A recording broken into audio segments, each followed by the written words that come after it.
நமக்கு என்ன பிரச்சனை என்றாலும் முருகனை தேடி ஓடி ஓடி வழிபடுகிறோம். இன்றைக்கு முருகனுக்கு ஒரு பிரச்சனை, நாம வேடிக்கை பார்க்க போகிறோமா?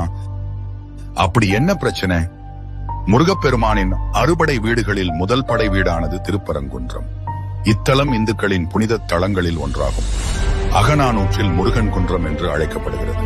நக்கீரன், அருணகிரிநாதர், பாம்பன் சுவாமிகள், திருஞான சம்பந்தர், திருநாவுக்கரசர், சுந்தரர், மாணிக்கவாசகர் ஆகியோரால் பாடப்பட்ட தலம். இப்படி சிறப்புமிக்க இந்த தளத்தில் இதனை இஸ்லாமிய அடிப்படைவாதிகள் சிக்கந்தர் மலையாக மாற்ற முயற்சி செய்து கொண்டிருக்கின்றனர். திருப்பரங்குன்றம் மலை யாருக்கு சொந்தம் என்ற பிரச்சனை வந்த பொழுது அது திருப்பரங்குன்றம் முருகன் கோவிலுக்கு சொந்தம் என நீதிமன்றம் தீர்ப்பு இருந்து வருகிறது. அதன் அடிப்படையில் காலம் காலமாக மலை மேல் உள்ள தீபத்தூணில் கார்த்திகை தீபம் ஏற்றப்பட்டு வந்தது. தீபம் ஏற்றுவதை தடுத்து இஸ்லாமியர்களுக்கு ஆதரவாக அரசு செயல்பட்ட காரணத்தால்